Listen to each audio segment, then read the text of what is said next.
And we have confirmation of a good AI or approach initiation burn.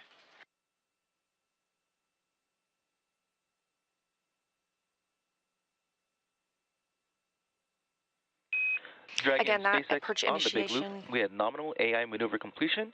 Reminder, if C2V2 link is lost for 10 minutes without ground action, Dragon will perform a breakout. Timers are available in your event details. And Dragon copies. And Dragon SpaceX on the big loop. Let's try this again. 144K bidirectional link is established. Change your PTT destination to ISS and then initiate comm check with SpaceX, Houston, and station.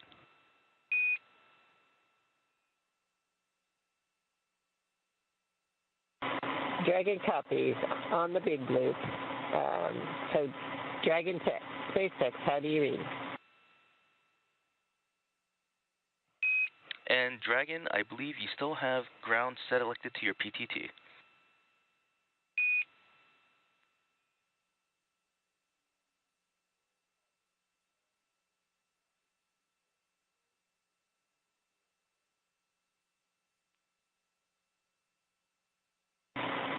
I'm sure. And with completion. Ground, or SpaceX ground, Dragon, how do you read us on the big loop?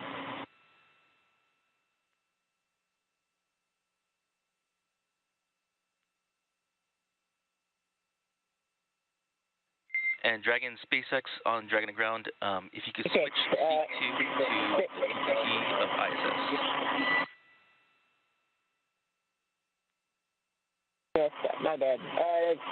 SpaceX Dragon on the big loop now for C2. How do you read? And I have you 5x5 on the big loop. Excellent. And Station Dragon on the big loop. How do you read? Dragon Station has you loud and clear. Looking forward to seeing you guys. Likewise. And Houston Station on the big loop. How do you read? Houston read you 5x5. How me? We have you loud and clear as well.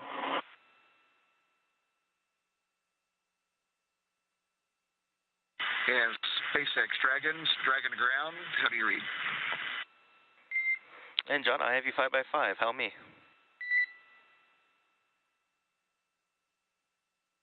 Sounds good, thanks.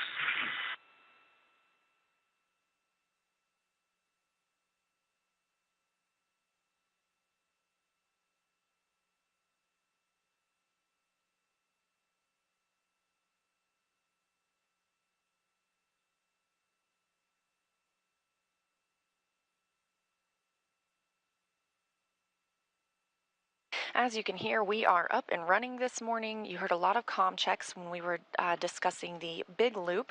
This is a loop created so that the space station, Dragon, and the teams on the ground in Hawthorne and here in Mission Control Houston can all communicate on the same loop. Our Cronus flight controller set that up this morning. And Dragon SpaceX on Dragon and Ground for suit leak checks.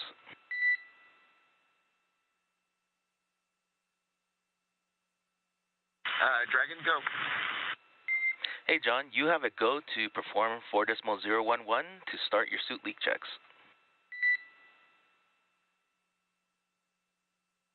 Okay, sounds good. We're go for suit leak checks.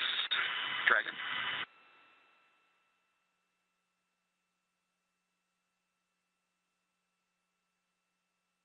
The AX2 crew members are already in their suits this morning. And we did, at the start of today's broadcast, just have completion of the approach initiation burn. Dragon is now about 400 meters below the International Space Station. It has also passed into the approach ellipsoid. We call that the AE. That's an imaginary shape measuring a 4 kilometer by 2 by 2 kilometer, essentially a large 3-dimensional oval. This means Dragon is on a 24-hour safe trajectory. Ground, low priority.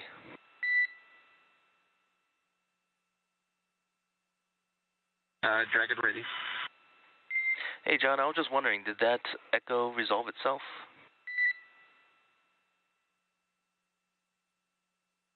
Yes, sir. You're crystal clear now. Thank you very much. That's good to hear. Thanks.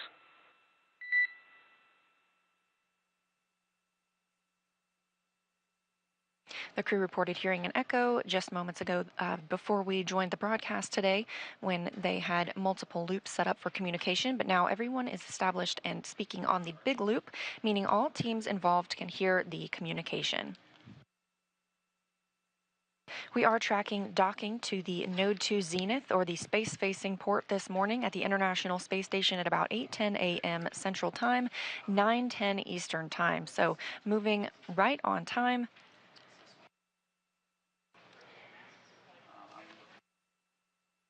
Now 14 hours and 2 minutes since launch yesterday afternoon. SpaceX Dragon to ground. We're ready to pressurize at 2.2.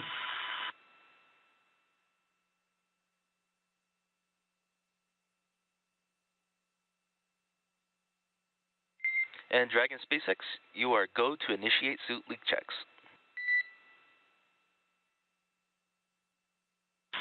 Dragon copies.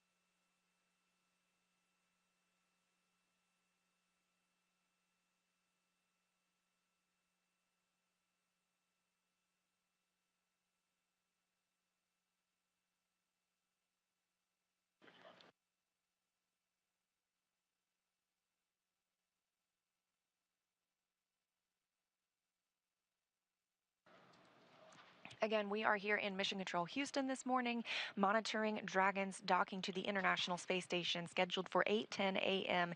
Central Time. We have teams in Mission Control Hawthorne monitoring Dragon's flight since launch yesterday as well, so I'm going to send it back to Kate and Duke. Awesome. Thanks so much, Leah. We did hear the call out that the crew got the okay to begin the suit leak check. As Leah mentioned before, they donned their suits a little bit ago, and that leak check is basically just inflating the suits a little bit and monitoring the pressure for a couple of minutes just to make sure that now that their suits are back on, all those zippers are in the right place and the visor is latched and locked and ready to approach. It's great. It's great to hear all those healthy comm checks as well.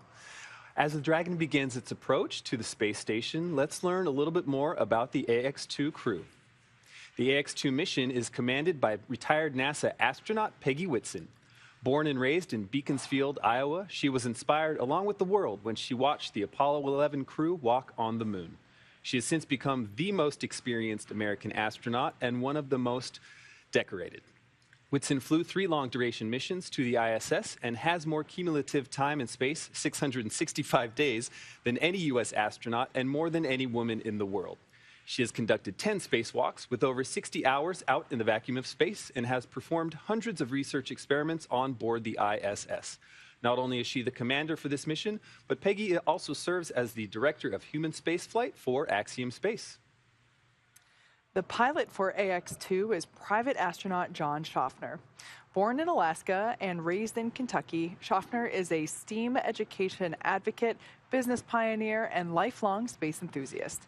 A pilot since the age of 17, John has over 8,500 flight hours holding commercial, instrument, single-engine, and multi-engine ratings in land and sea aircraft, as well as helicopter.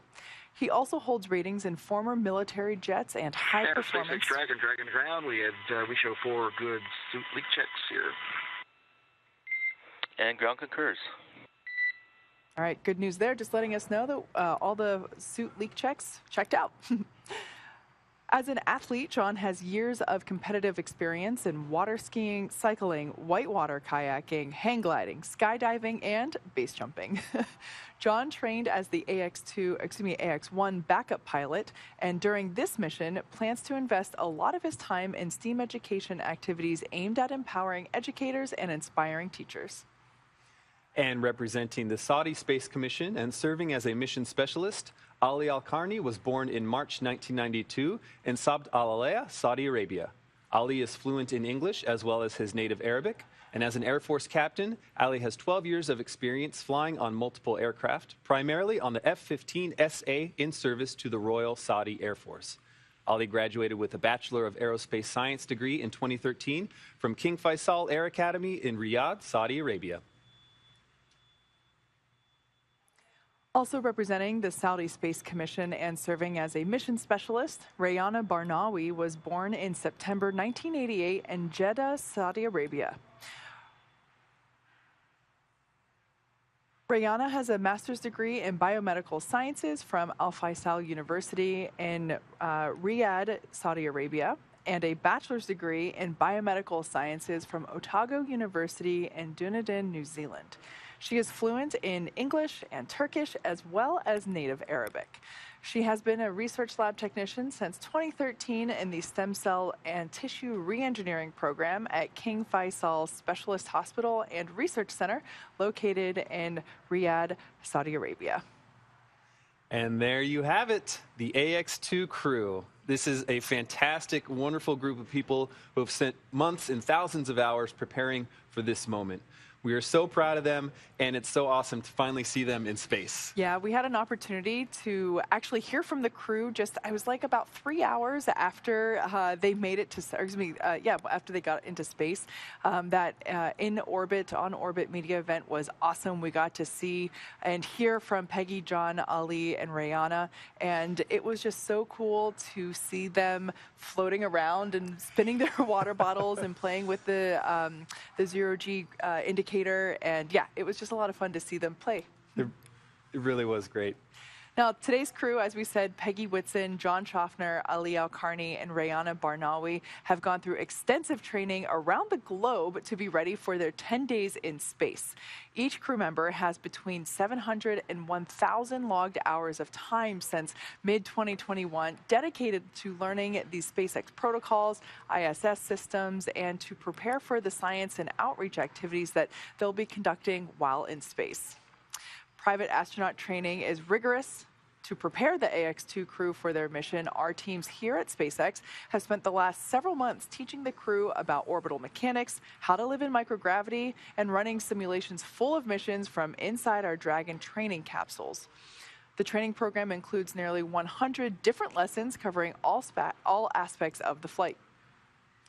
And the list of training goes on. There's a lot more that they did, and we'll try to recap some of it. The AX2 crew spent time in simulators to orient their bodies to the conditions that may be experienced during the course of the mission, including into a centrifuge right here, simulating higher G-forces. Alternatively, the crew also participated in a zero-G parabola flight that simulated the lack of G-forces to experience weightlessness. Seems awesome. But aside from the simulating gravitational forces they will experience over the course of their journey, they also underwent altitude training in a hyperbaric chamber. This training simulates high altitudes where oxygen levels are low, and the crew uses this to identify how their bodies respond to hypoxic situations, as well as recognizing those effects in their crewmates. To be ready to spend 8 days on board and working on the International Space Station, they've spent time learning from mission controllers, experts in safety and emergency ISS procedures, as well as the essentials to living on board the orbiting laboratory. Things like how to heat up your food, where to find all the equipment you need, etc. The goal is to be able to confidently complete every task on their timeline, but to also be contributing members of the space station as a whole as other astronauts carry out their duties. And to that end, this crew will be working in areas on the ISS that are owned and operated by other countries. So the crew traveled to Germany and Japan to be qualified on those systems.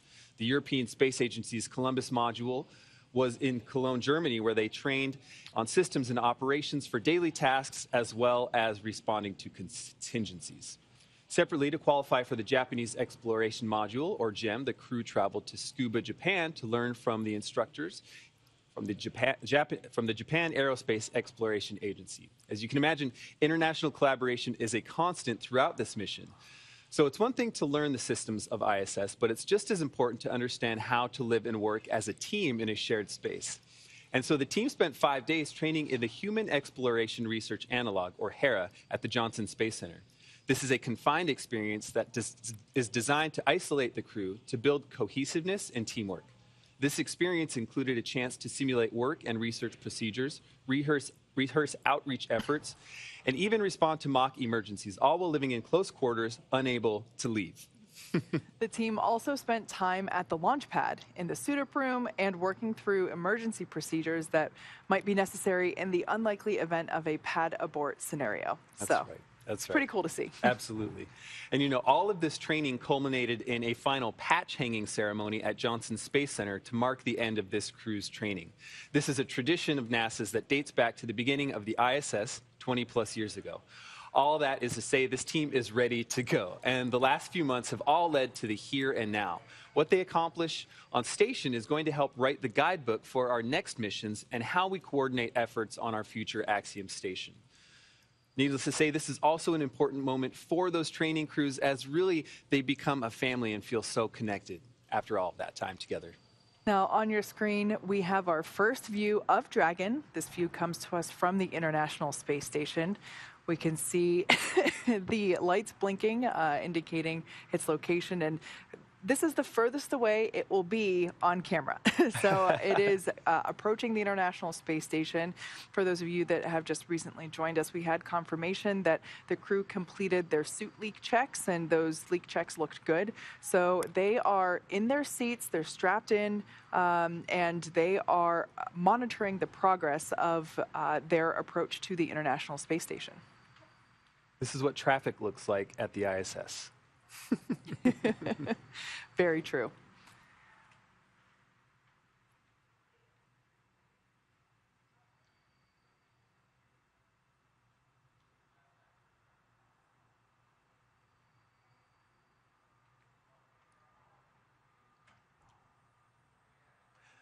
There's no doubt that the incredible efforts of thousands of folks across NASA over the last 2 decades have set the stage for what is possible in low Earth orbit.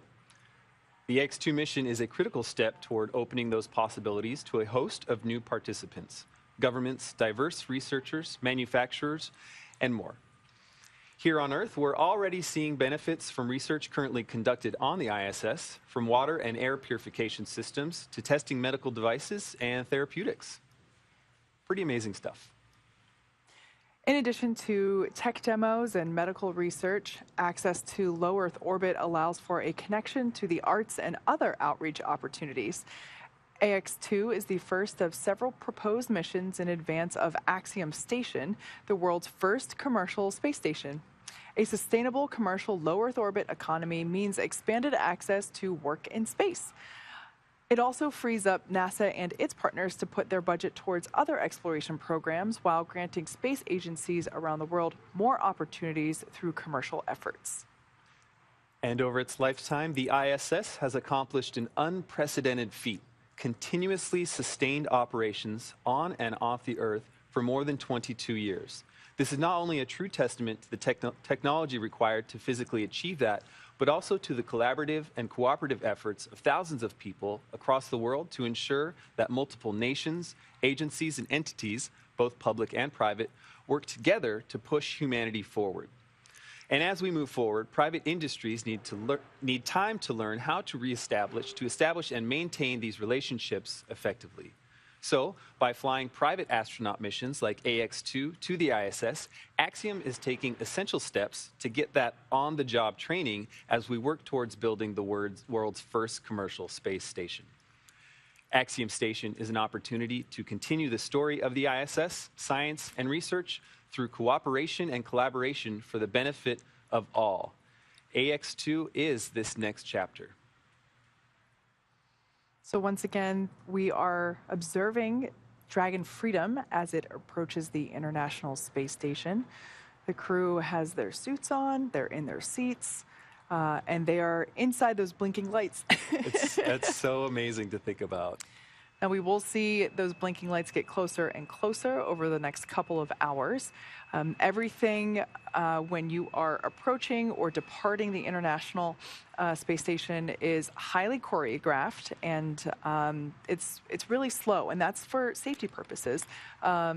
It's the safer way and the best way to do it. So we will see Dragon get closer and closer. Even those two lights that we see, the red one and the green one, they represent the port and starboard side, and I never remember what color goes to what, but I can tell you that we will start to see those get closer as we have been even over the last few minutes.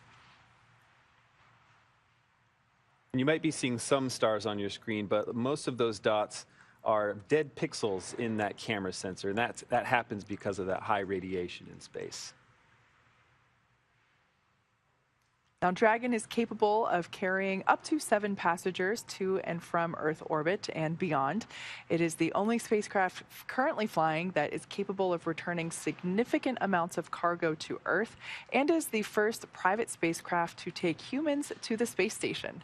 Dragon is fully autonomous, which means that it flies itself, but it also features full manual override capabilities in case of emergency. Standing at almost 27 feet tall from bottom of the trunk to the top of the nose cone, Crew Dragon is composed of 2 main elements: the capsule, which is designed to hold crew and pressurized cargo, as well as an unpressurized section, which is known as the trunk. The nose cone at the top of the capsule protects the docking system and also the guidance navigation control system, which is the system that's being primarily utilized right now as Dragon is approaching the International Space Station. That nose cone opens for docking and remains attached to the space station, attached to the Crew Dragon spacecraft, unlike previous versions of Dragon, and that helps toward our efforts toward reusability. Now, opposite of the nose cone is the trunk. It provides attachment points for Falcon 9, the Dragon capsule, and cargo. One half of the trunk is covered in solar panels. That's the black side of the trunk on the exterior. And those provide power to Dragon during flight and while on station. The other half contains a radiator, and it rejects heat from the active thermal control system to space using SpaceX's new Pika tiling technology. The trunk also now has new aerodynamic fins, which provide stability in the event of an emergency abort. Now, in the event of an emergency abort, Crew Dragon is outfitted with 8 Super Draco thrusters, as opposed to just the regular Draco thrusters, and those power the astronauts to safety. Dragon's Super Draco launch escape system is a key safety feature of Crew Dragon, and it gives the crew the ability to quickly separate from Falcon 9 and safely escape from the time of launch all the way to orbit. It's a feature that no other spacecraft in history has possessed. So it's pretty awesome, and it's a great safety feature. Absolutely. Thank you, Kate. We are actually going to toss back now to Leah at Mission Control at Johnson Space Center. Leah? Thank you both very much. And yes, tally-ho, we have sights set on Dragon. Now, as you can see, it is pretty dark outside. That's because the International Space Station is in an orbital nighttime. It's currently flying over the South Pacific Ocean, about 261 miles above Earth. And of course, Dragon is now just slightly below it. Waypoint 0 brought Dragon the approach initiation burn brought Dragon to waypoint 0 at 400 meters below the International Space Station. The systems have checked out, and it's now moving up toward waypoint 1. That is when Dragon is approximately 220 meters above the space station. It'll be on the docking axis, meaning it's directly in front of the docking port. So the crew are headed to the zenith port, the space-facing port of Node 2. And the other Dragon that's currently on board, which brought the Crew 6 crew earlier this year, that is docked to the forward port of the Harmony module. As you can see, we go in and out of receiving feeds from the International Space Station. That happens when we go through satellite handover periods. The International Space Station is orbiting Earth and seeing a sunrise and a sunset every 45 minutes. So we constantly hand over to different satellites that receive the feeds from the station and send it back to us on the ground. So you'll see that a little bit this morning. After we reach waypoint 1, we will pause until Dragon gets the go to move into waypoint 2. That's when they're only 20 meters away from the International Space Station, and the spacecraft is focused on aligning its docking system with the International Docking Adapter. Slow and steady wins the race at this point in the mission. Right now we're moving at less than 5 miles per hour. And as we move in from waypoint 2, we'll be moving even slower. We may hear the call out chop at a little less than 30 seconds before docking. That's the crew hands-off point when any aborts need to be done automatically by Dragon. And of course, we are tracking docking to come in at about 8:10 a.m. Central Time this morning. The crew are in their suits. They have completed good suit leak checks, everything continuing to move along very smoothly today.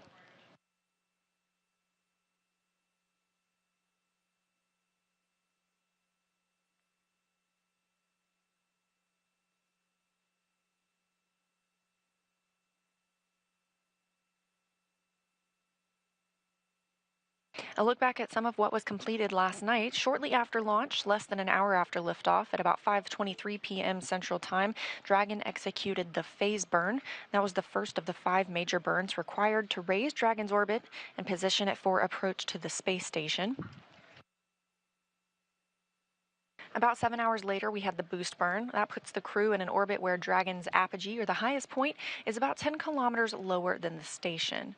After that, we executed the close co-elliptic burn at 12:51 a.m. Central Time.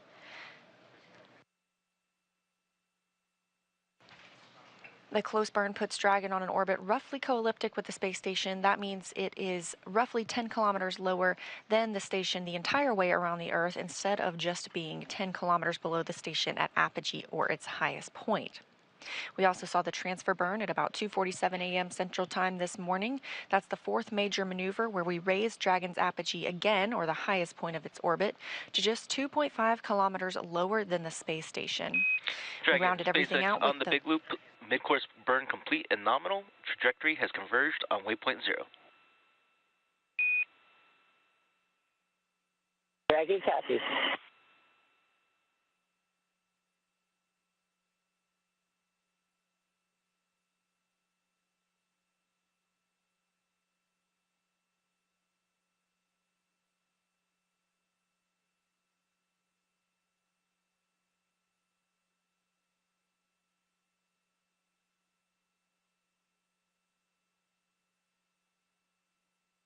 And we just heard confirmation of a good mid-course maneuver. That's about halfway through the journey to waypoint 0 to make sure Dragon is positioned right under the station, again about 400 meters below. So confirmation that they did indeed conduct a mid-course maneuver this morning, and everything continues to look good for Dragon. We are in integrated operations. This happens when Dragon gets closer to the space station, specifically when they enter the approach ellipsoid, that 4 by 2 by 2 kilometer invisible boundary around the International Space Station. This helps us govern all arriving and departing visiting vehicles, whether they carry cargo or crew.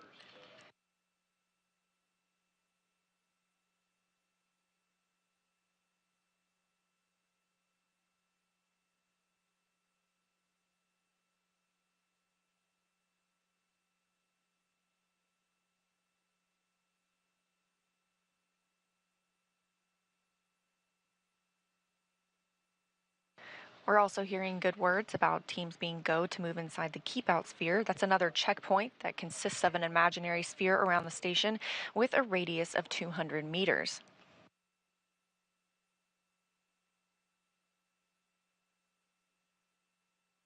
The keep-out sphere carries a similar requirement on the orbital trajectory that if Dragon were to somehow lose control of its thrusters, the space station would be safe for 4 orbits, or about 6 hours.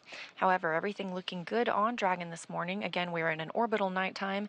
This view coming from the International Space Station as we are tracking Dragon and its approach to the orbiting laboratory.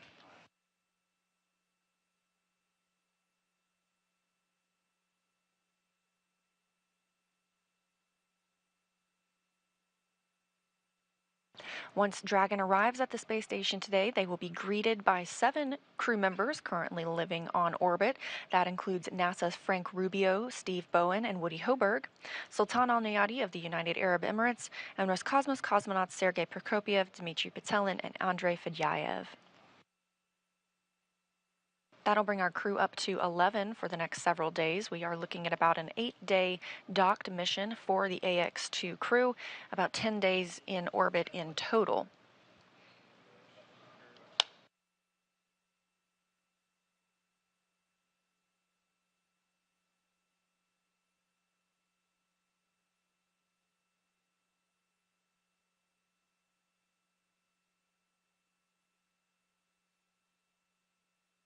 The crew on the International Space Station will be monitoring arrival this morning, specifically Woody Hoberg of NASA and Sultan Al Nayati of the United Arab Emirates will be in the station's cupola using special software to track Dragon's approach and make sure it stays in the expected zones.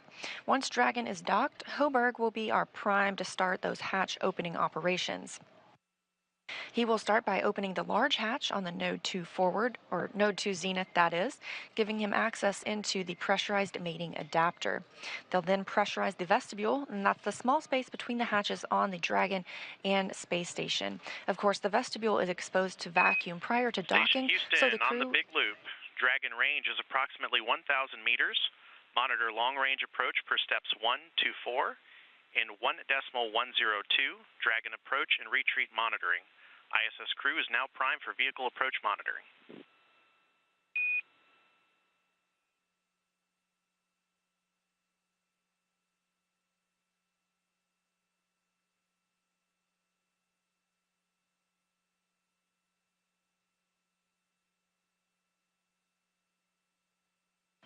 That call up to the International Space Station, just as we were explaining. They are primed to monitor the arrival of the AX-2 crew today. Again, we're heading toward waypoint 0. That's the 400 meters below station mark. We are now 950 meters from station, closing in at about 2.9 miles per hour. Hello, Zen Station, copy.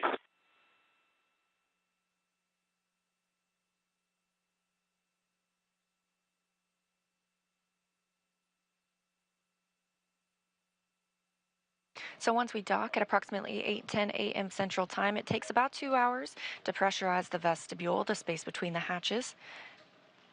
Flight controllers here in Houston will monitor and verify the pressure readings to make sure that everything is leak-free before we get ready. On the big loop for approach setup.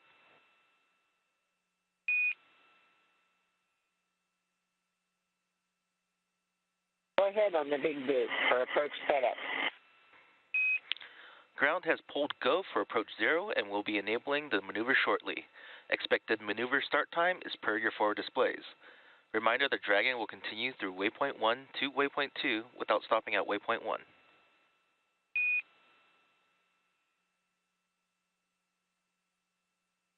Please copy. Go expected shortly, passing through 0 to 1. Good to be back.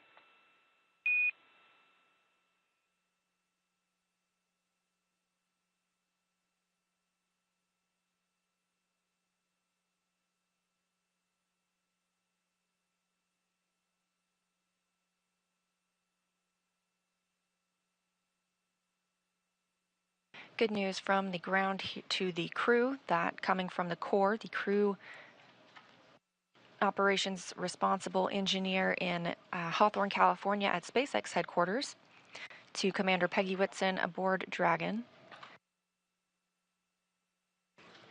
The team will not have to pause at waypoint 1.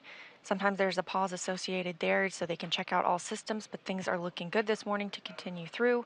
Dragon now 800 meters away from the space station.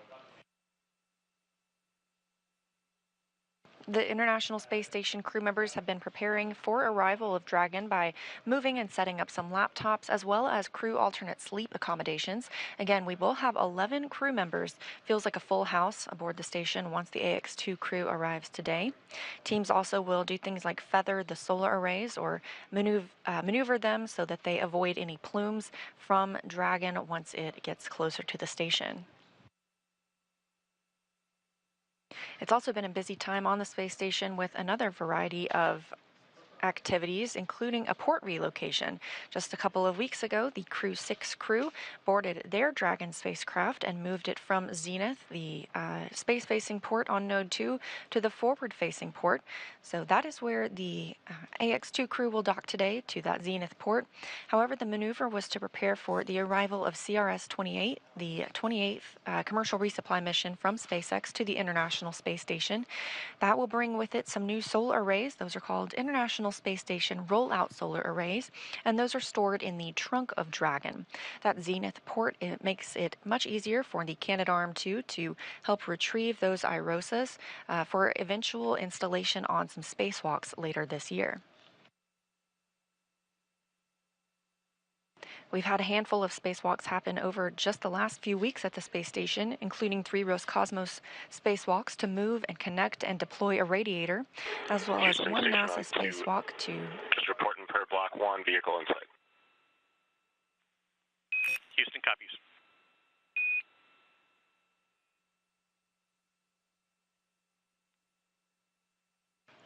We have recently had a spacewalk to prepare for those upcoming solar array installations. And hearing confirmation from the crew aboard the International Space Station that they themselves also have their sights set on the approaching Dragon.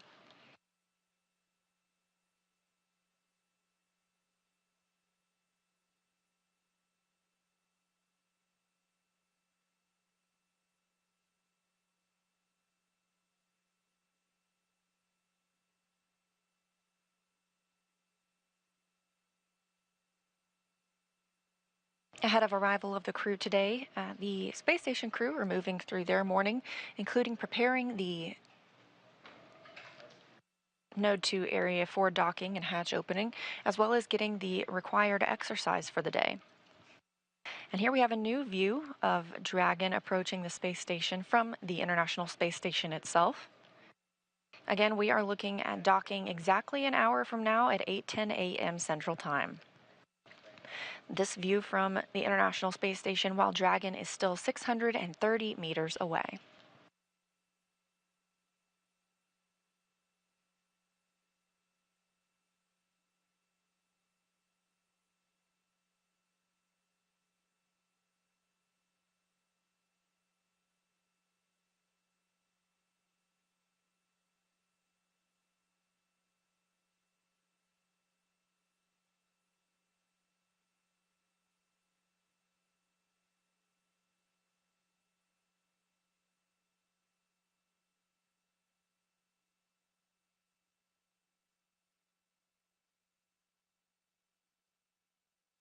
Again, this is an entirely autonomous flight for Dragon. The crew aboard has been trained that they can take over if needed. However, things continue to move smoothly this morning. The crew off-duty time ended at 5:30 a.m. Central Time. The crew got suited up shortly after, and the big loop was configured, meaning that team members here in Houston can speak with teams in Hawthorne as well as on the space station and on Dragon on one big communication loop rather than on various different loops.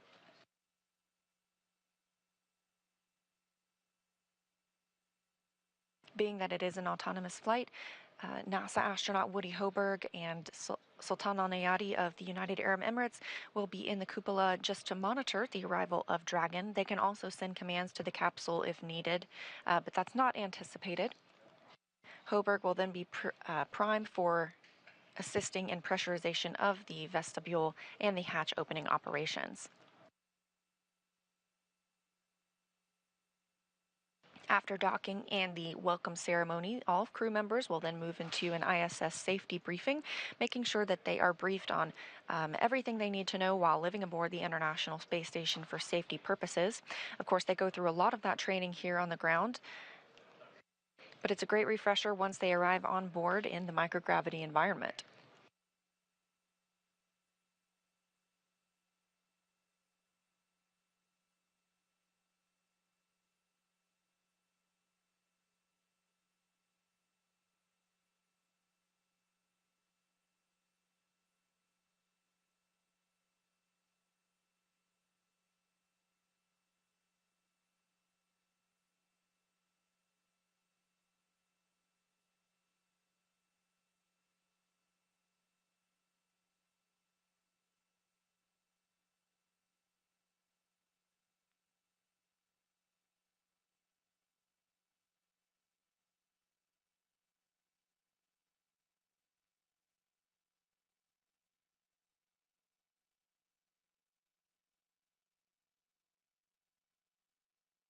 You might have seen a little bit of lighting change.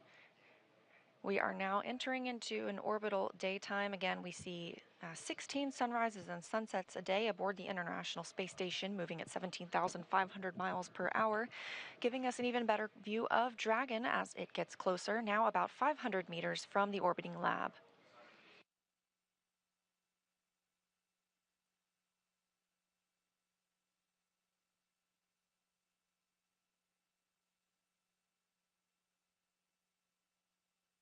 The space station and Dragon are now flying about 270 statute miles just west of Chile.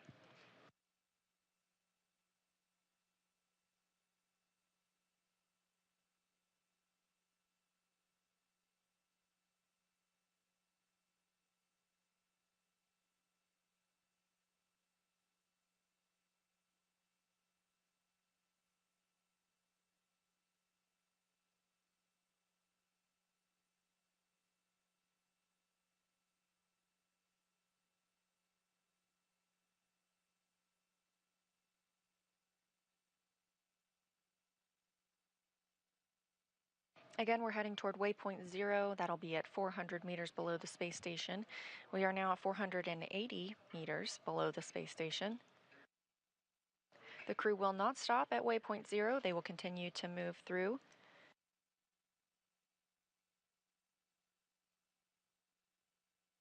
Once they make their way to waypoint 1, there will be a continued go-no-go to allow Dragon to begin its approach to waypoint 2. That's located inside the keep-out sphere about 20 meters away from the space station. We do not have to hold at waypoint 1. All of the systems have checked out, and so we have that opportunity to continue moving toward waypoint 2. However, we do conduct a hold at waypoint 2 just to make sure Dragon is completely aligned with the international docking adapter on the Node 2 Zenith, or space-facing port.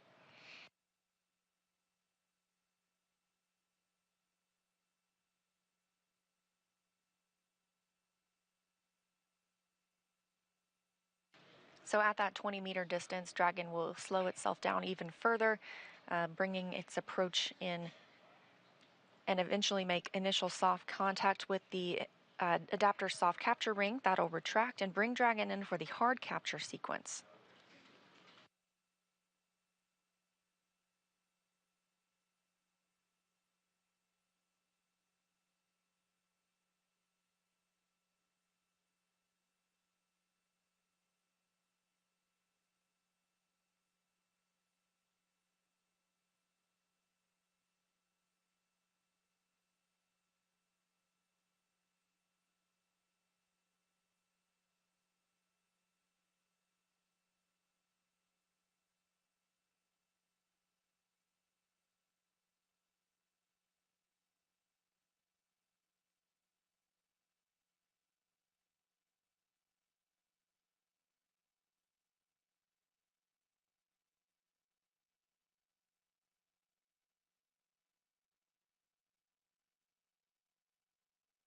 Now less than 450 meters away from the International Space Station. Again, we are in integrated operations with teams here in Mission Control Houston monitoring Dragon's approach to the International Space Station, along with teams in Hawthorne, California.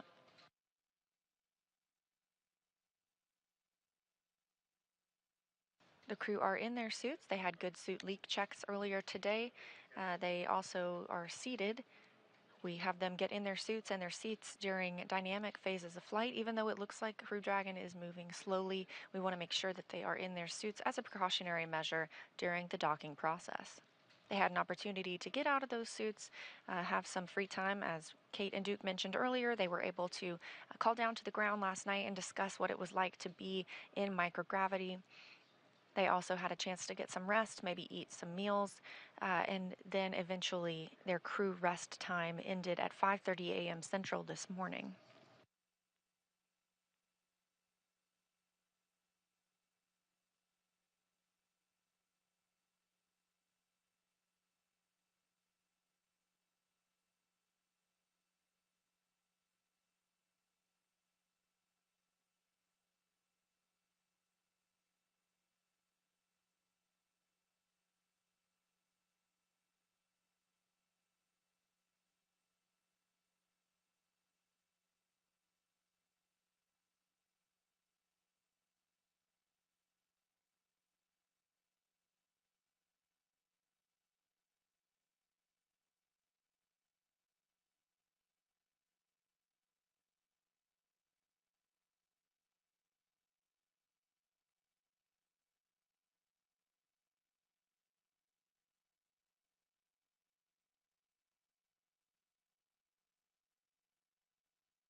Again, you're watching live coverage of the AX-2 mission, Axiom's second private astronaut mission to the International Space Station.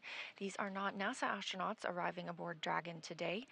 One of them, however, is a former NASA astronaut, Peggy Whitson.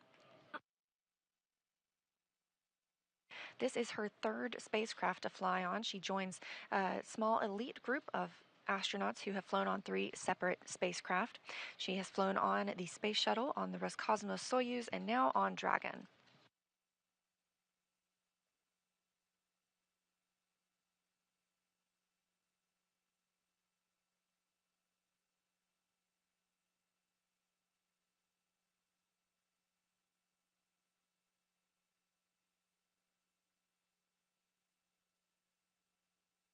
Since NASA opened up the space station for commercial activity in 2019, we've continued to work with private industry to prepare for the future of low Earth orbit. And our long-term goal is to be not just the provider of a low Earth orbit destination, but to be a customer. We want to be one of many customers purchasing commercially owned and operated services. So we need to work together today to ensure this path of tomorrow.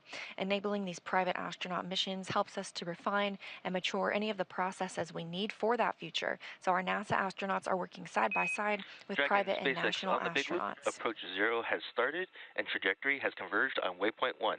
Expected arrival at waypoint 1 is per your 4 displays. Dragon copies.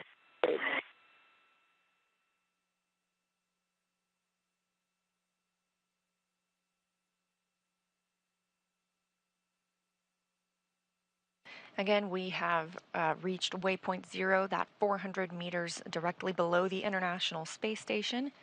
Coming up, we are going to move from waypoint 0 to waypoint 1, pausing at that distance of approximately 220 meters, putting Dragon on the docking axis, meaning it's directly in front of the docking port.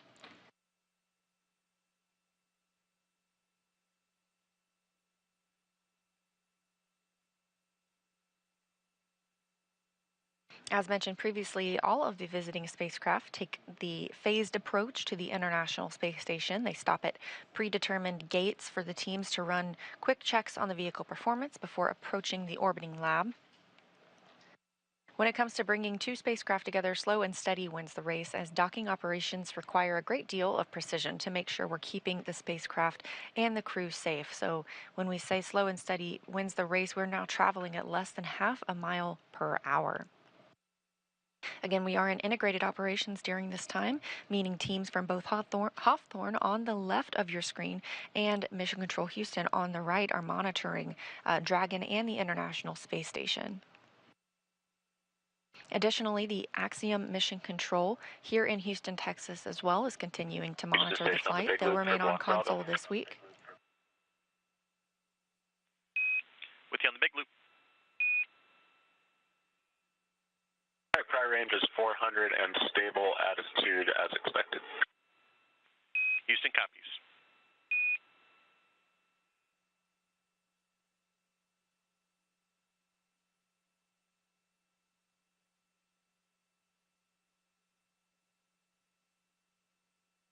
The Axiom team will work with the AX-2 crew aboard the space station this week to ensure all of the payload operations that they'll be conducting, as well as any of their downlinks with team members on the ground, as well as media and potentially some STEM outlets will be executed smoothly.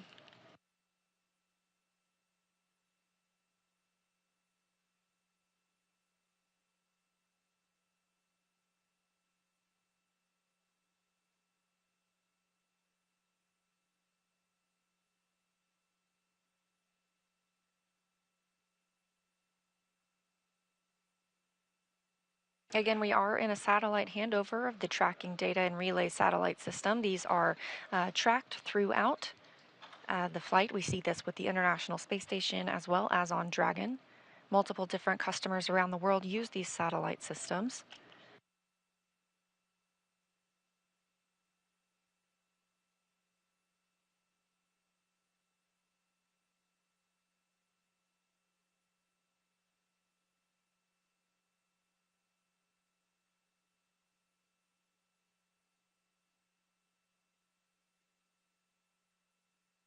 All 7 crew members currently aboard the International Space Station, currently moving about their day, some of them exercising, some enjoying their midday meal. Others are working on various payloads and scientific research aboard the International Space Station. There are some constraints as we move into integrated operations, specifically during docking, and once the spacecraft is soft docked, there will be an exercise constraint.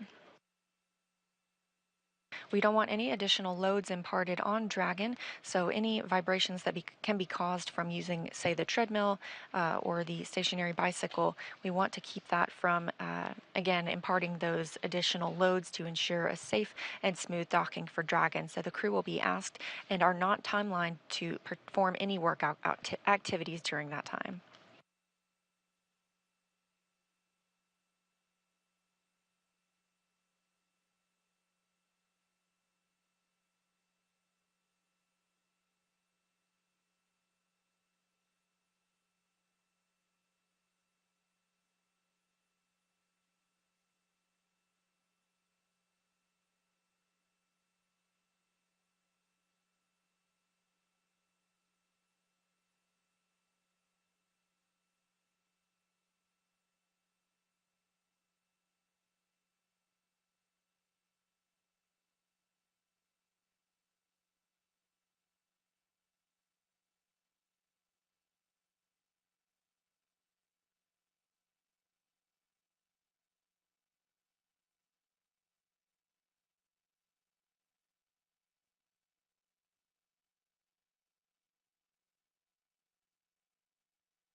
This view from the International Space Station, currently flying 266 statute miles above the South Atlantic Ocean.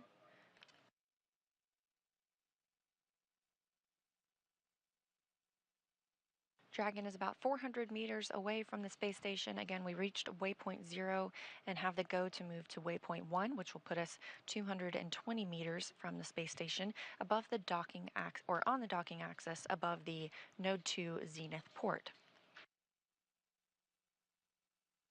After we reach waypoint 1, we'll move into the keep out sphere. That's the 200-meter sphere with a radius of 200 meters around the International Space Station. Again, this is an invisible boundary but helps us monitor all vehicles that arrive and depart the orbiting laboratory.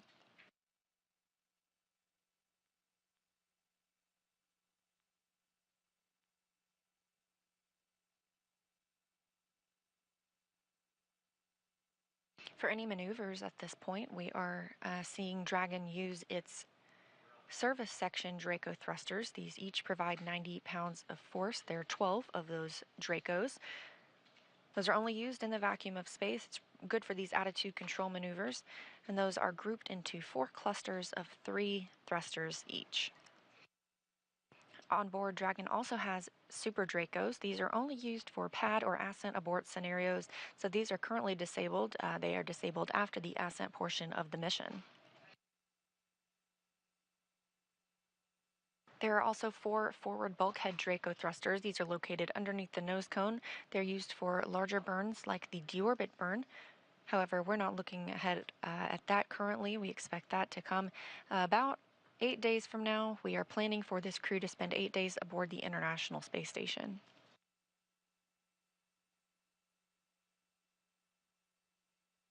Also located underneath the nose cone is the docking hatch.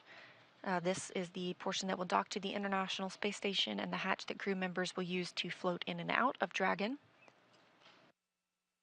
This is in contrast to the side hatch that the crew used to board the spacecraft yesterday, that they will also use to depart the spacecraft after splashdown and being pulled aboard the SpaceX recovery ship.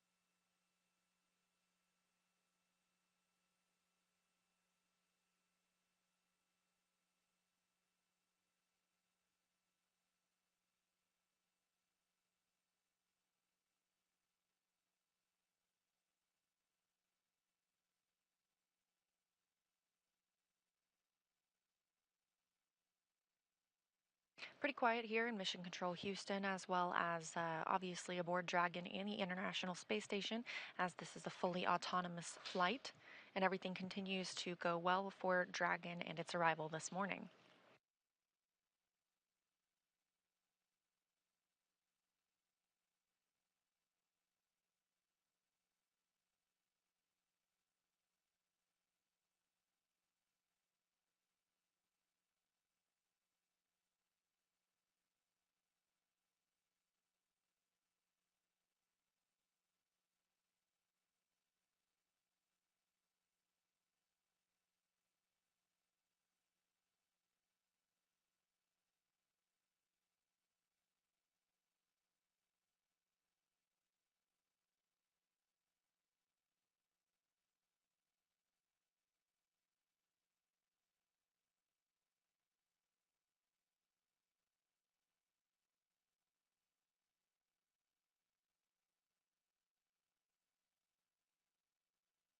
Again, Dragon has reached waypoint 0 and is making its way to waypoint 1, 220 meters above the International Space Station and its intended destination this morning, which is the space-facing hatch on Node 2. So with that, I'm going to send it back over to Hawthorne for a status update. Kate and Duke? Thanks, Leah. Continuing to follow Dragon's progress as it gets closer and closer to the International Space Station. We're now just 0.45 kilometers away from the ISS. And as Leah mentioned, slow and steady wins the race. Now, there are teams supporting this mission from multiple locations. This is Johnson Space Center, located in Houston, Texas. This mission control room is staffed 24 hours a day, 7 days a week, 365 days a year. Team members are trained in a variety of disciplines and monitor all station systems. In addition to this control room, we have the mission control room here at SpaceX headquarters in Hawthorne, California. That's the view there on the left-hand side of your screen. That is where our teams are monitoring Dragon and checking in on all of its systems. And then, of course, the Axiom control room on the right-hand side. Yeah, right there for Axiom Space. Our team is there in Mission Control in Houston as well. It's pretty fantastic. From this secure facility, we have live access to all the voice, video, and data from the ISS and can work alongside their NASA counterparts to run on-orbit operations and monitor every aspect of the mission in real time. It's led by what we call our AXL, or our Axiom Operations Lead. And there are various positions around the room for research, communications, medical, integration, stowage, timeline operations, etc. It's a pretty significant step in our journey as a company to expand access to low Earth orbit, as it's only the 12th ground segment partner for the ISS program. So through this facility, we are enabling our customers in the global community a front row seat to the work being done on station. So as you can see, lots of people supporting this mission from all different locations. It really is a team effort to execute these integrated operations successfully. And part of the reason is, as you can see, it's not just the 4 crew members that are inside Dragon Freedom right now approaching the space station. It's the whole integrated International Space Station team as a whole. Once the AX2 crew arrives on station, there will actually be 11 crew members total. And it's going to be pretty exciting. Like Leah said, a full house. But the AX2 crew is going to be super busy. They have a lot of science and research planned, and they will also be contributing to the station as well as the other crewmates that are up there with them. Absolutely. This crew has a very full schedule well on station, and actually a lot of that time will be focused on some pretty fascinating efforts. For the sake of this conversation that we'll have right now, the science that they're doing is organized into a few categories like life sciences, physical sciences, tech demonstrations, etc.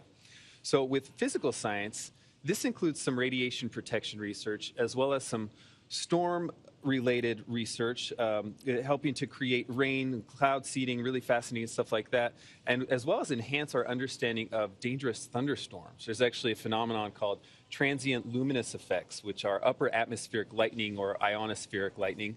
And it's awesome that research could potentially help operations at Kennedy Space Center. As we saw yesterday, there was an anvil cloud rolling in, and it's really interesting how this research that the AX2 crew will do could potentially feed back into space operations on the ground. Absolutely. It's a very full circle moment right there. So by the time we're launching AX3, we will have those data back and we'll be ahead of the game.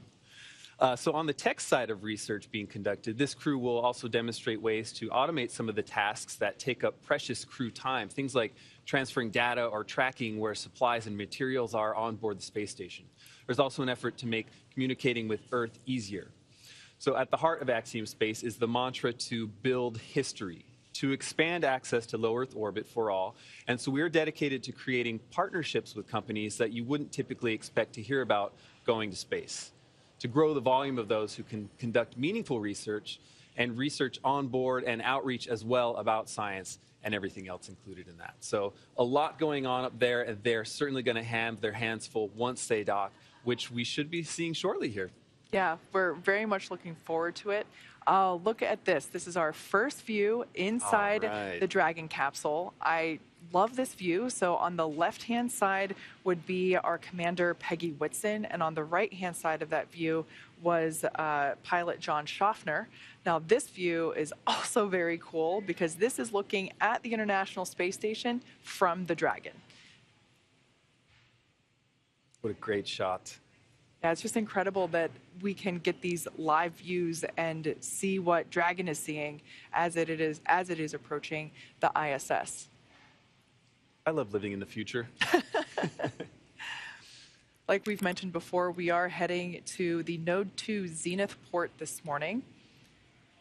We have passed through waypoint 0, which is the 400-meter mark, which is 400 meters away from station. We're heading up and around over the station to waypoint 1, which is about... Dragon station on the big loop. Expect reconfiguration of the C2V2 return link shortly.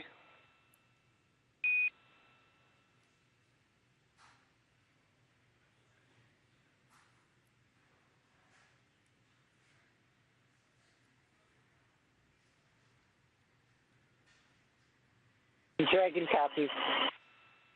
Station copies. So that was SpaceX core David Huang just letting the crew know of this upcoming event, referring to C2V2, which is the common communication for visiting vehicle. And that's basically just the link for the visiting vehicle, in this case, Dragon Freedom. But yeah, this view is over the shoulders of our commander and pilot. And I love that you can see what they're seeing. In the center, we can see that they are following along with the upcoming events. The views on the far left and far right panel will illustrate which thrusters are firing when.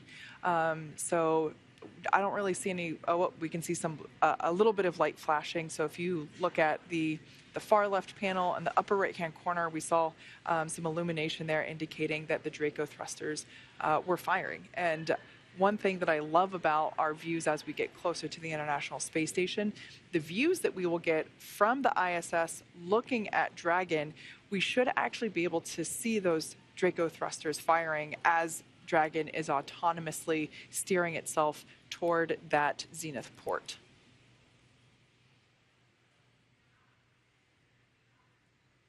Now, when we say autonomous, it's truly what that means. Dragon is doing all the calculations and steering and flying automatically. It is flying itself. That being said, our pilot, John Schaffner, has the capability to take over manual control at any time if necessary. But it is incredible to be able to see what they're seeing. Oh, in that view on the left-hand side there, we can actually see those thrusters, as I mentioned.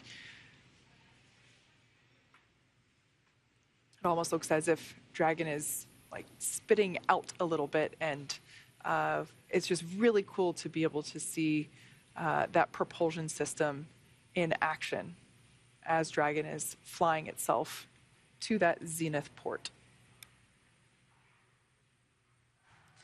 And I love it with those two views that we just had because it's Dragon looking at station as well as station looking at Dragon, which always kind of reminds me of the Spider-Man meme of them pointing at each other. It's a very meta moment. In that image on the right, you see our Commander Peggy Whitson on the left, pilot John Schaffner on the right, and out of frame our mission specialists Rihanna Barnawi and Ali Al-Karni. Likely also monitoring all these events. Everyone on board this Dragon is probably very, very anxiously awaiting this moment of docking.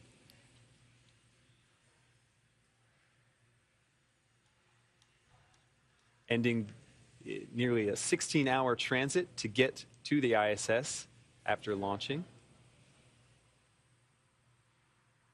Now we are roughly 20 minutes away from hitting that approach 1, or excuse me, that waypoint 1, which, like I mentioned before, is 220 meters away from the International Space Station. And we can see that the crew has their visors up. We don't require them to put their visors down until they're closer to the space station for that docking procedure. So they're still hanging out, continuing to monitor Dragon's progress.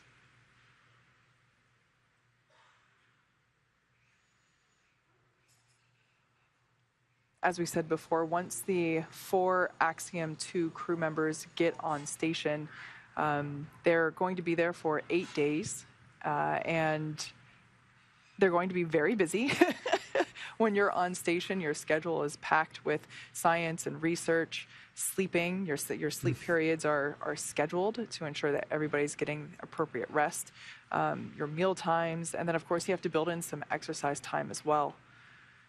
But yeah, the crew will be very busy once they get on station. So these final moments before they actually arrive might actually be very calm and restful because, like we said before, the crew right now, they are monitoring, they are keeping an eye on Dragon systems, and of course keeping in contact with the integrated operations teams from all 3 mission control centers that we mentioned before.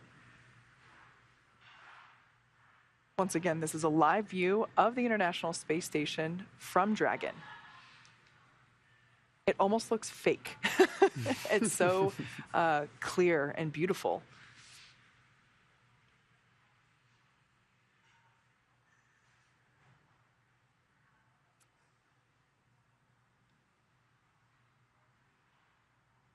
As we get closer, you should be able to make out more clearly the various vehicles that are docked with the International Space Station.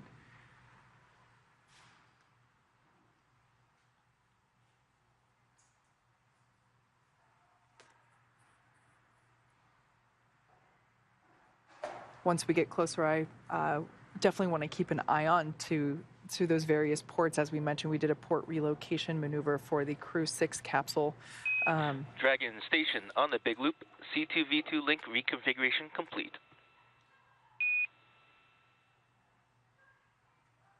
Dragon copy. C2V2 config complete. As I mentioned, we did a port relocation maneuver for the Crew 6 capsule, which is Dragon in Denver.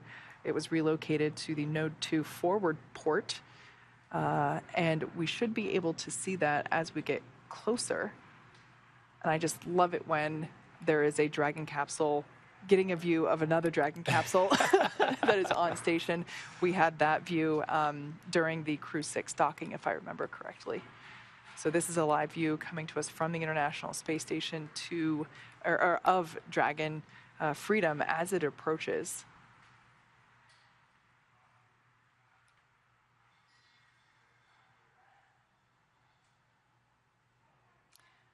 All right, so as we are continuing to get closer to the International Space Station, we are heading towards that waypoint 1.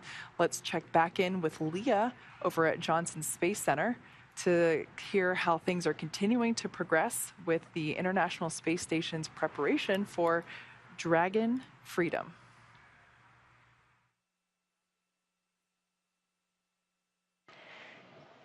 Hi, Kate. Hi, Duke. Thanks for carrying us through a little bit of that. And yes, that's no moon. That is Dragon approaching the International Space Station.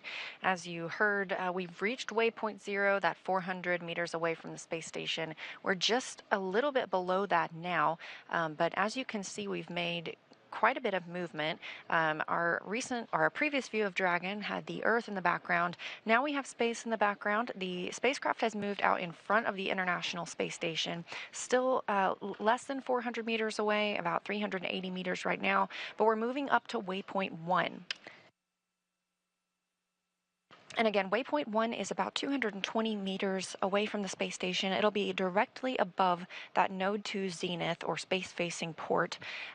We have the opportunity to pause here, check out any systems if needed, and we expect arrival at waypoint 1 in about 10 minutes.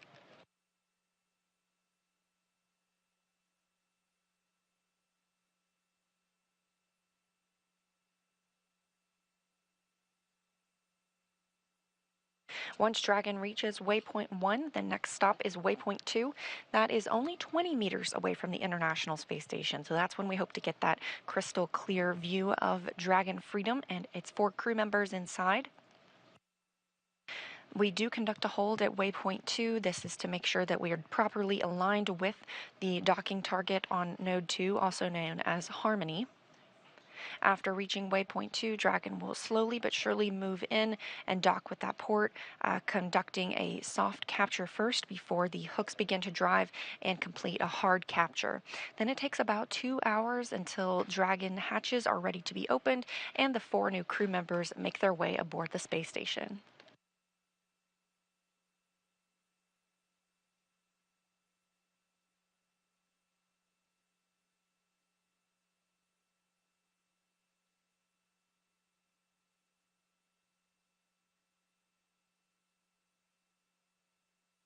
Now 350 meters away from the station. Again, this is Dragon Freedom.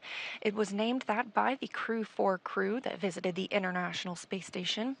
Spacecraft keep their names after being named by the crew, so this one will always carry the name Freedom regardless of who's flying on board.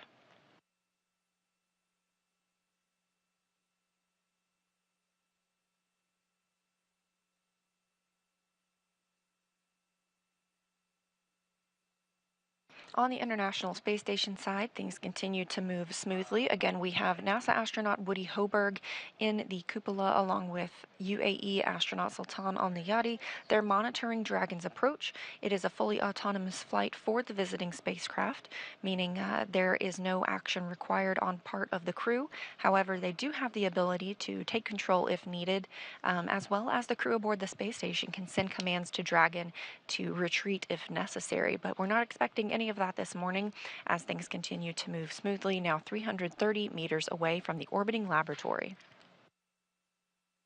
On the space station side, the solar arrays have been configured. Again, teams here in Mission Control Houston will command the solar arrays into a position, we call it being feathered. This keeps any loads from being imparted on the solar arrays themselves from any plumes that come from Dragon as it makes those fine-tuned maneuvers. We are in a satellite handover again with the tracking data and relay satellite systems, but a great shot here of mission control at SpaceX in Hawthorne, California. Again, we are in integrated operations now that we are inside the approach ellipsoid, that 4 kilometer by 2 by 2 kilometer invisible oval that helps us monitor all of the arriving and departing spacecraft at the International Space Station. And on the right-hand side of your screen, you've got Mission Control Houston. These teams work around the clock, 24/7, to monitor all of the station's systems. Leading the teams this morning is Flight Director Marcos Flores. And communicating with the astronauts aboard the International Space Station is Capcom, or Capsule Communicator, Justin Cartledge. On the left now, you can see the Axiom Space Flight Control Room. They are monitoring the flight as well. They'll remain on console this week to help the crew members execute all of the research and the payload work that they have planned. Additionally, they'll be conducting several downlink events with various media and other STEM organizations here on Earth.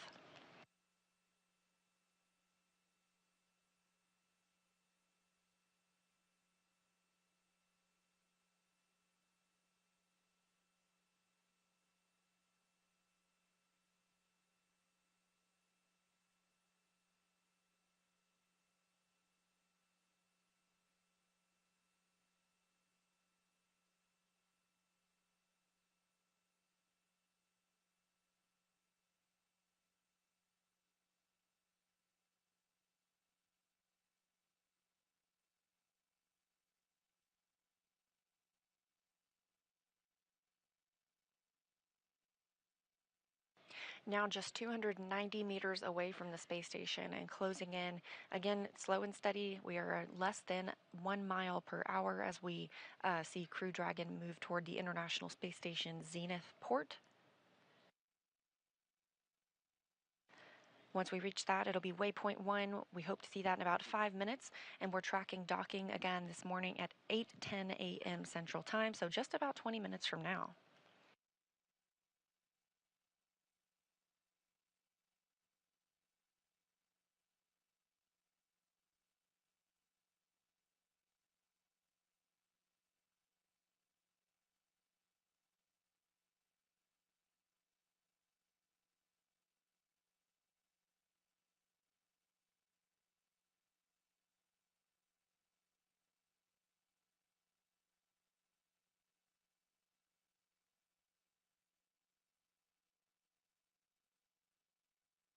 So look back at what has brought Dragon to this point. Less than an hour after liftoff last night at about 5:23 p.m. Central Time, Dragon executed the phase burn. This was the first of those 5 major burns. This raised Dragon's orbit using the Draco thrusters, and about 7 hours later we had the boost burn. This put our crew in an orbit where Dragon's apogee, or the highest point of its orbit around the Earth, is 10 kilometers lower than the space station. After that, we execute the close co-elliptic burn, and this puts Dragon on an orbit roughly co-elliptic with the station. So it means it maintains that orbit about 10 kilometers lower than the station all the way around instead of just at apogee. The transfer burn occurred at about 2:47 a.m. this morning, Central Time. This is where we raised Dragon's apogee again. That's the highest point of its orbit to just 2.5 kilometers lower than the station. We want to make that co-elliptic one more time, so we round that out with the final co-elliptic burn. That was at 3:34 a.m. Central this morning, maintaining the constant orbit about 2.5 kilometers below the station. We also saw the approach initiation burn just at the start of today's broadcast. This really begins the final stages of Dragon's rendezvous with the station, and we started integrated operations between the Dragon control team in Hawthorne and the space station flight controllers here in Mission Control Houston. This approach initiation brought us up to waypoint 0. Waypoint 0 is 400 meters below the station. This is the first checkpoint during the approach. We have now entered the approach ellipsoid, that first boundary of monitoring the arrival and departure of visiting vehicles. Of course, we didn't even have to hold at that 400 meters. All of the systems checked out, and Dragon has continued its approach to waypoint 1. This happens when we are about 220 meters away from the space station. We're currently 240 meters away, so we're getting very close, and that 220 meters at waypoint 1 puts us on the docking axis, meaning it's directly above the docking port. So we're heading toward the Zenith port of the International Space Station's Node 2 module, also known as Harmony. Currently docked to the forward port, we have Dragon Endeavour, which brought the Crew 6 crew. So once Dragon is Dragon only 20 meters on away, the Big Loop, approach 1 and soft capture ring extension will begin shortly. Dragon will continue approach to waypoint 2. Reminder that manual impulsive retreat recovery is not permitted.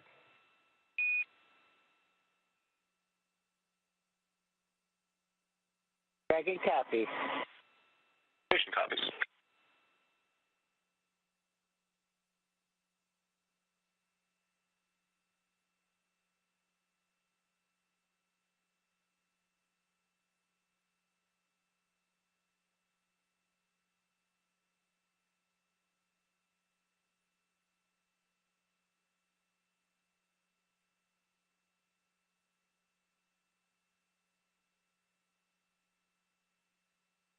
and confirmation that the spacecraft has arrived at waypoint 1. Again, we have the opportunity to hold here. It's 220 meters away from the International Space Station, specifically in line with the docking axis on the Zenith port of Node 2. And you can see some of those thruster plumes coming from Dragon as it fine-tunes its approach using those service section Draco thrusters.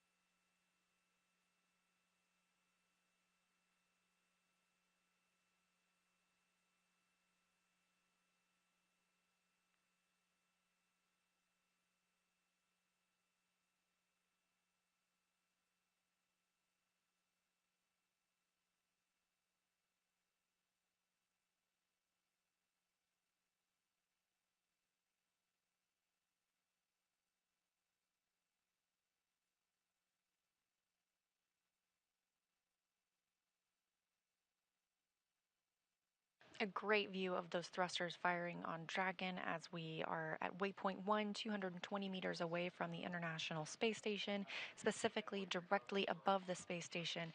And inside Dragon right now, we have our 4 private astronauts, Peggy Whitson, the commander, pilot John Schaffner, Rana Barnawi, and Ali Arkhani. Block Bravo. With you on the big loop.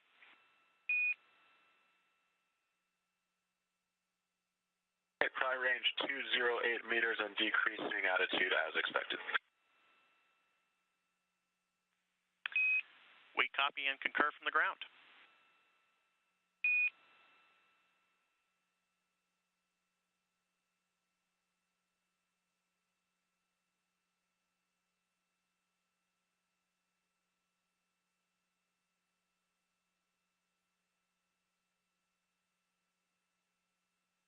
Beautiful view for a moment there. We have of Dragon, this courtesy of Cronus. Cronus flight controller here this morning is Brian Crisp in Mission Control Houston. Dragon's thrusters continue to fire. We are now less than 200 meters away from the space station. We have passed through waypoint 1 as well as the keep out sphere. And the keep out sphere is that 200 meter radius around the International Space Station, another invisible boundary that helps us monitor our arriving and departing vehicles.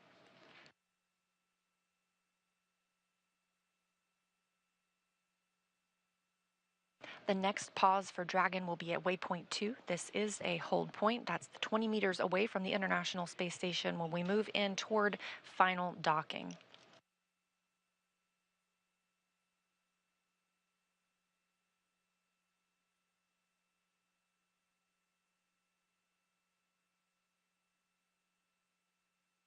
In this view of Dragon Freedom, you can see the hatch or the nose cone is opened and a good view of those 4 forward bulkhead thrusters. Those are used for the larger burns. We are now using the 12 service section Draco thrusters. These are for more fine-tuned attitude maneuvers, especially as we get closer to the International Space Station. The nose cone protects those thrusters as well as the docking mechanisms aboard Dragon.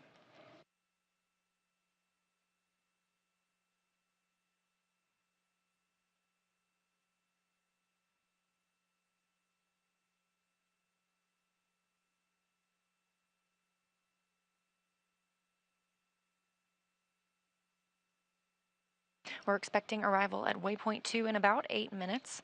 And again, looking for docking this morning at approximately 8:10 a.m. Central Time. Dragon Freedom is now 164 meters away from the International Space Station. So while we are moving less than 1 mile per hour, we are continuing to close in on the destination for the AX-2 crew.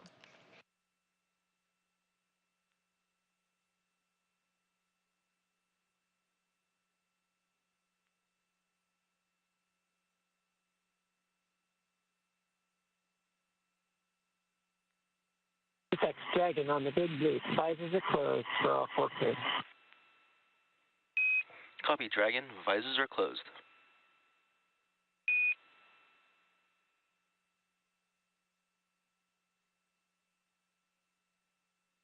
As we've mentioned earlier, the AX-2 crew are in their suits and in their seats. We got that view over their shoulders this morning. They do not have to wear their suits for the entirety of the flight. When they are not in these dynamic operations periods, they are welcome to take those off and get into some more comfortable attire specifically for their sleep portion of their flight.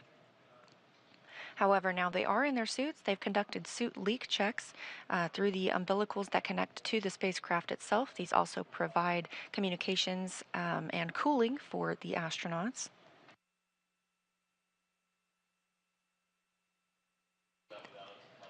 And as you heard Commander Peggy Whitson just report down to the ground, the visors have been closed on the suits, so they are preparing for docking. And again, we're looking for that about 10 minutes from now. We do have some time and some hold time that we can conduct at waypoint 2 if needed. We can wait until lighting conditions are preferred for Dragon to move in for its final docking.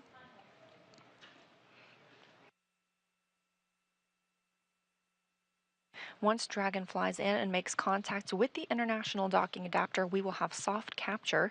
This is when the soft capture ring retracts, and sensors will indicate it's time for 12 hooks to drive in place. Once those hooks have fully driven, we'll have hard capture, and that firmly secures Dragon to its new home on the space station.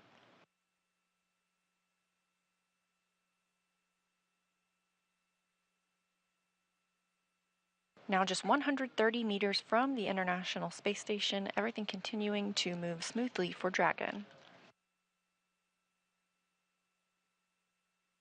Station on the Big Loop, our review of steps 5 and 6 is complete and ISS is ready for docking.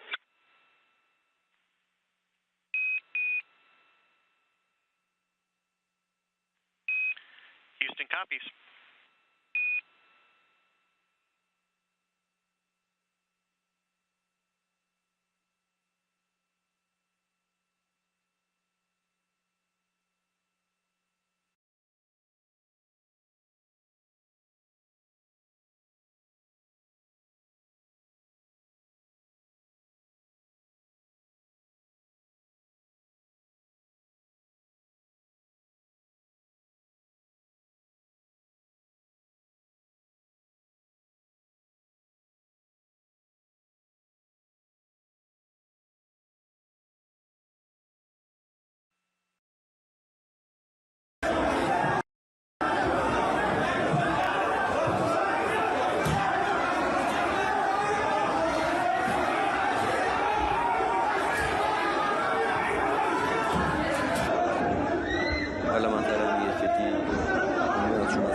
به گزارش رویترز در صورت تضمین امنیت